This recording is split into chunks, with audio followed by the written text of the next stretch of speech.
Pour les exemples d'oxydoréduction suivants, on vous demande d'identifier l'oxydant et le réducteur, puis d'équilibrer l'équation de réaction.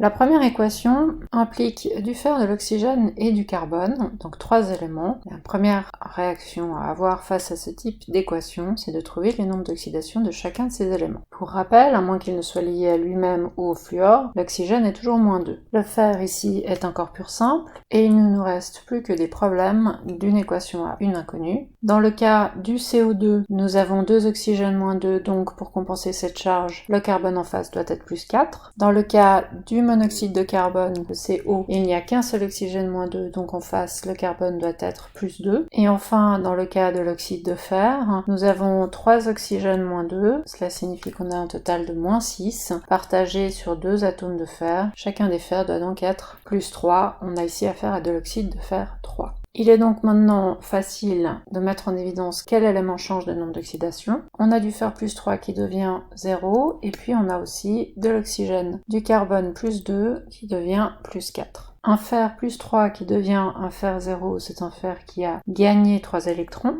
Un carbone +2 qui devient un carbone +4, c'est un carbone qui a perdu 2 électrons. Avec ceci, on a déjà une indication pour équilibrer notre équation de réaction. Nous devons veiller à avoir autant d'électrons gagnés que perdus. Ici, ce n'est pas le cas. Il faudra que 2 fers réagissent en même temps que 3 carbones pour que rien ne se perde et rien ne se crée. Dans l'oxyde de fer 3, nous avons déjà 2 atomes de fer. C'est pourquoi nous allons mettre le coefficient 1. Pour les autres molécules ou atomes, nous n'avons qu'à reporter les coefficients stoichiométriques que nous venons de déterminer. Et nous voyons que notre équation est déjà entièrement équilibrée, il n'y a pas d'autres espèces qui entrent en jeu. Au niveau vocabulaire, pour rappel, une réduction est une réduction du nombre d'oxydations, tandis qu'une oxydation est une perte d'électrons. L'espèce oxydante est celle qui va provoquer l'oxydation de l'autre espèce. Ici, il s'agit du fer, +3, que l'on trouve dans l'oxyde de fer 3. Et le réducteur, lui, provoque la réduction de l'autre espèce et donc subit l'oxydation. Il s'agit du carbone qui se trouve dans notre monoxyde de carbone. Nous avons donc ici un fer qui se réduit, un carbone qui s'oxyde, l'oxyde de fer 3 qui est un oxydant et le monoxyde de carbone qui lui est un réducteur. Et on peut donc observer une réaction d'oxydoréduction. Deuxième exemple, une réaction entre le zinc et l'acide nitrique. Donc on recommence par chercher tous les nombres d'oxydation. Nous avons ici un corps pur simple, le zinc. Nous avons des oxygènes, toujours -2, à moins qu'ils ne soient liés à lui-même ou à un fluor. Des hydrogènes, généralement +1, à moins qu'on le trouve dans des hydrures par exemple, et on a dit qu'on n'en mettrait pas dans nos exercices. Donc il nous reste à déterminer l'azote et le zinc. Dans la molécule de HNO3, il y a un nitrate, ion négatif. Si je prends cet ion complexe, je sais qu'en additionnant les nombres d'oxydation de tous les atomes qui le constituent, je dois trouver sa charge. Donc 3 nombres d'oxydation de l'oxygène, c'est-à-dire 3 fois -2, ça fait -6, plus une fois le nombre d'oxydation de l'azote, ce qu'on cherche, ça doit donner -1. Le nombre d'oxydation de mon azote ici est donc de +5. Je n'ai pas besoin de rechercher le nombre d'oxydation de l'azote ici, puisqu'il est de nouveau dans un nitrate, et que je vais devoir refaire en fait le même calcul. C'est aussi un azote +5.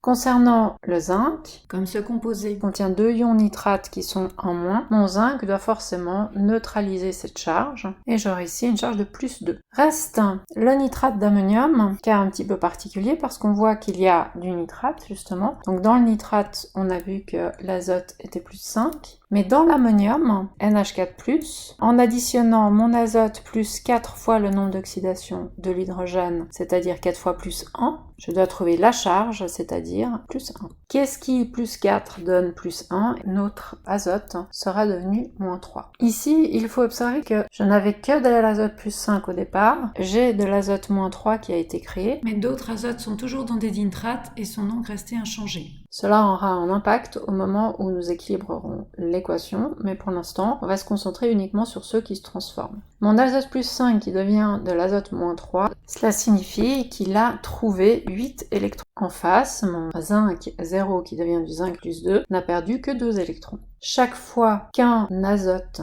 fera la réaction, j'aurai besoin de 4 zinc pour fournir suffisamment d'électrons. Au niveau vocabulaire, la réduction, c'est lorsque le nombre d'oxydation se réduit, donc ici c'est notre azote qui gagne des électrons, et l'oxydation, c'est la perte d'électrons. L'azote plus 5 est dit oxydant puisqu'il provoque l'oxydation. Le zinc 0 est dit réducteur puisque lui, il provoque la réduction et en conséquence subit l'oxydation. Revenons à notre problème d'équilibre. Il s'agit maintenant de mettre ces coefficients 1 et 4 de façon réfléchie. J'ai ici un composé qui contient de l'azote qui parfois est réduit et parfois reste inchangé. Je ne peux donc pas mettre le chiffre 1 devant. Pour le zinc, il n'y a aucun problème. Je peux reporter mon coefficient stoïchiométrique de 4 devant le réactif comme devant le produit. Côté produit, je peux reporter le coefficient 1. L'azote réduit se trouve dans l'ion ammonium, que l'on distingue des azotes qui n'ont pas subi de réaction et qui sont toujours dans les nitrates. Maintenant, je vois combien d'ions nitrates n'ont pas réagi. En l'occurrence 9, ce qui fait qu'en tout, nous avons 10 azotes qui étaient nécessaires pour faire cette réaction. Le dernier exemple se passe en milieu aqueux et implique du permanganate de potassium et du bromure de potassium. Ici, nous n'avons pas de corps pur simple, donc on passe directement au nombre d'oxydation, d'abord des oxygènes, puis les hydrogènes. On résout facilement le cas de l'oxyde de manganèse ici, parce que nous avons 2 oxygènes moins 2 et qu'en face, pour neutraliser ces 2 oxygènes moins 2, il n'y a qu'un manganèse, qui lui doit être plus 4. Pareil pour le KOH, la molécule doit être neutre, il y a déjà moins 2 et plus 1, il nous manque encore une charge plus 1 pour arriver à la neutralité. Pour les autres composés, nous avons besoin de casser en ions pour connaître les charges. Le KMnO4 est constitué de l'ion permanganate, MnO4-, et de potassium plus 1. De fait, le nombre d'oxydation du potassium sera de plus 1. Pour le manganèse, puisque nous avons 4 oxygènes qui sont moins 2, ça fait moins 8, et que nous devons trouver une somme avec les nombres d'oxydation qui est égale à moins 1, cela signifie que mon manganèse sera plus 7. Pour KBr, j'ai ici en fait 2 ions simples, le potassium colonne 1A, donc plus 1, et le bromure colonne 7A, donc moins 1. Enfin, il nous reste le bromate de potassium, dans lequel se trouve à nouveau l'ion K+,